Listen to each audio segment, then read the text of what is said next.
é que os procedimentos estão andando. Estão andando porque a lei manda, não é porque alguém quer, A quer ou B que deseja. Não é por isso. É porque a lei manda e há esses procedimentos de apuração em curso. Muito recentemente, nós vimos uma decisão em relação a um ex-deputado federal que foi procurador dessa Operação Lava Jato. E o fato de ter ocorrido ilegalidades e a abertura de processos disciplinares no Conselho Nacional do Ministério Público acabou determinando que houvesse a cassação desse mandato com reconhecimento da inelegibilidade. Ministro, eu estava tentando fazer uma pergunta de uma forma um pouco mais educada aqui, eu vou fazê-lo para não comprometer o senhor, nem a mim, nem a Ana. Mas eu queria imaginar uma situação hipotética aqui. Vamos imaginar um ex-juiz, hipoteticamente, tá? Um ex-juiz que se elege senador e que depois de eleito ao Senado, é descoberto que ele usou um agente, um réu, como agente infiltrado durante 2 anos e meio para produzir provas ilegais contra outros réus de uma operação que ele comandava. Sendo isso descoberto, hipoteticamente, claro, esse juiz ele pode ter como pena máxima a pena, ex-juiz. Se ele fosse juiz, seria só aposentadoria compulsória. Ele agora, como senador, hipoteticamente, responde no STF, ou isso volta à primeira instância? E quais seriam as penas que um ex-juiz que cometeu esse tipo de crime poderia, caso condenado, no devido processo legal, por um juiz imparcial, ele poderia cumprir? Veja que esses temas, de modo geral, sobre a chamada Operação Lava Jato, continuam em evidência. O próprio Conselho Nacional de Justiça está, nesse momento, realizando apurações em relação a coisas que ocorreram em Curitiba e no próprio TRF da 4ª Região. Há um procedimento formal de correição, de investigação, de apuração, conduzido no âmbito do Conselho Nacional de Justiça. É claro que o Conselho Nacional de Justiça não vai proferir decisões quanto a ex-magistrados, mas o exame dos fatos torna possível, quando isto for concluído, que haja ainda responsabilização de vários modos. Então, falando em tese, é claro que os destinatários de uma ação ilegítima por parte de um agente público podem, por exemplo, propor ações por dano material, por dano moral contra esse agente público. Nós podemos ter ações por improbidade administrativa, eventualmente, com base na Lei 8.429. Então, mesmo a responsabilidade penal é possível, à luz da Lei de Abuso de Autoridade, dependendo da época que os fatos ocorreram. Então, acho que a mensagem, Felipe, que eu posso deixar é de que, de um lado, justiça instantânea não existe, porque se ela é instantânea, ela já é injusta. Então, nós temos que sempre respeitar os procedimentos legais. Por outro lado, é claro que a lentidão, a morosidade, às vezes causa até uma exasperação, uma impaciência. Mas a mensagem que eu deixo a todos aqueles que estão nos acompanhando é que os procedimentos estão andando. Estão andando porque a lei manda, não é porque alguém quer, A quer ou B que deseja. Não é por isso. É porque a lei manda e há esses procedimentos de apuração em curso. Muito recentemente, nós vimos uma decisão em relação a um ex-deputado federal que foi procurador dessa Operação Lava Jato. E o fato de ter ocorrido ilegalidades e a abertura de processos disciplinares no Conselho Nacional do Ministério Público acabou determinando que houvesse a cassação desse mandato com reconhecimento da inelegibilidade. Então, é uma prova de que nós não temos, às vezes, a eficácia plena desses sistemas apuratórios, mas há alguma eficácia. E ela é crescente, então vamos continuar trabalhando dentro daquilo que a lei manda. Eu não sou justiceiro, nesse sentido comum da palavra, eu não sou vingador, a não ser como um meme em relação a esse grupo, mas posso afirmar que aquilo que cabe a mim, como ministro da Justiça e Segurança Pública, tem sido feito, inclusive, em colaboração com outros órgãos de apuração. Ministro, por falar na Lava Jato, eu sei que está terminando já seu tempo aqui com a gente.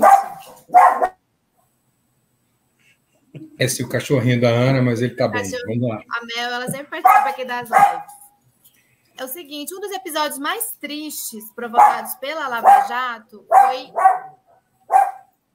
foi a questão do Cancelier, né, do nosso reitor da UFSC, que em uma operação da Polícia Federal, em 2017, dentro do desdobramento da Lava Jato, fez uma acusação que agora o TCU acabou de arquivar por não houve prova nenhuma de que tenha havido nenhuma irregularidade das quais ele era acusado e que acabou resultando, inclusive, no seu suicídio. Acho que essa é uma das marcas mais tristes desse período que nós vivemos. Queria que você falasse um pouco sobre esse assunto. Eu sei que você determinou a apuração, a gente sabe, já está na imprensa, e queria que você pudesse... E desculpa aqui pela participação da Mel.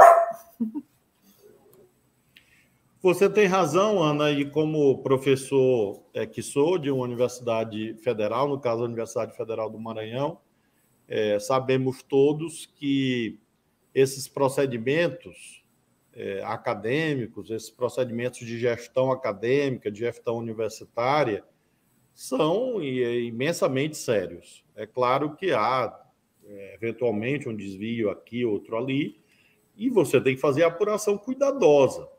Mas, de um modo geral, as universidades lidam com escassez de recursos, com muitas dificuldades de implementar os seus programas. Então, apenas algo puramente ideológico, no mau sentido da palavra, pode justificar essa visão criminalizadora contra os professores, contra as professoras, contra a ciência, contra o saber, contra a academia, contra a universidade. Então, no fundo, isso contaminou essa apuração concreta. Eu quero dizer, portanto, que o extremismo ideológico de direita mata, no sentido literal da palavra, não apenas no sentido simbólico. A morte simbólica já é gravíssima, a morte da liberdade de pensamento já é gravíssima, mas quando isto é levado à enésima potência, resultou exatamente nisto, uma operação que, ao criminalizar indevidamente, segundo o Tribunal de Contas da União, um gestor universitário, conduziu a uma tragédia.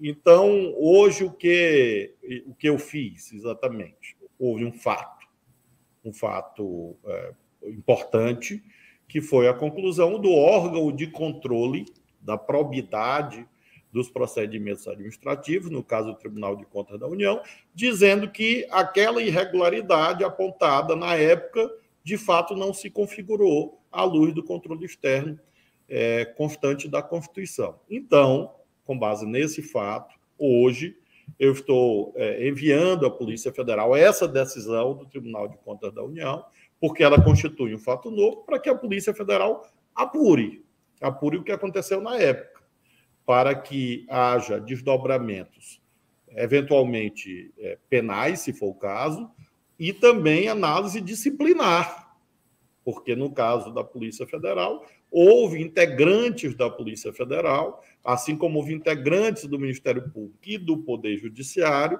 que consideraram, na sua prática profissional, concreta naquele momento, de que havia graves irregularidades. Então, como o TCU disse que não há, e essa é a razão, eu não estou, portanto, pegando um tema do passado aleatoriamente, porque depois vem essas acusações todas, dessa gente que procura deslegitimar a ação de quem busca a aplicação da lei. Então, é uma atuação legítima porque ela é lastreada num fato novo, que foi a decisão do Tribunal de Contas da União.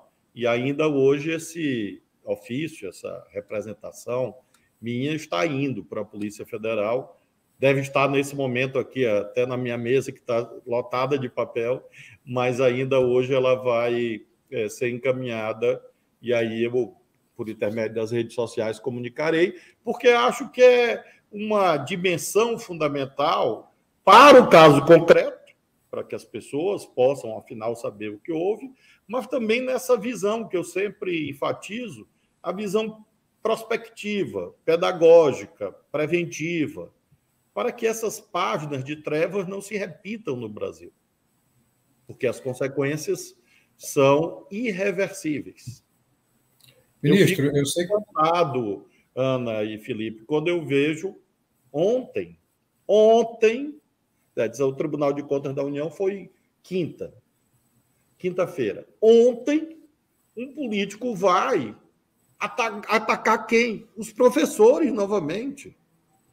Será que essa gente não aprende que cada discurso proferido ele produz consequências exatamente no estímulo a crimes? Então, você procurar agredir, demonizar, satanizar os professores e professoras é uma covardia, é uma deslealdade, é algo acanalhado. Exatamente quando, 72 horas antes, se mostrou aonde esse tipo de pensamento conduz. Por isso que nós temos que ter sempre muita firmeza, muita coragem. Eu posso, nesse período, ser criticado por tudo. E reconheço que todo mundo tem a exposição à crítica. Eu não tenho imunidade contra a crítica. Mas tem uma coisa que eu tenho certeza. Não me acovardei. Não me omiti. Às vezes ficam colocando coisas. Não, o Flávio toda hora se mete e toda hora faz isso. Eu prefiro ser acusado, entre aspas, de agir, do que ser acusado de me omitir. Então, eu tenho coragem de enfrentar os temas difíceis. Exatamente porque você precisa proteger a sociedade. Proteger os professores, proteger as professoras, as universidades. E um caso como esse, grave, é uma forma de você também ver, quem sabe, se você previne outros atos de violência.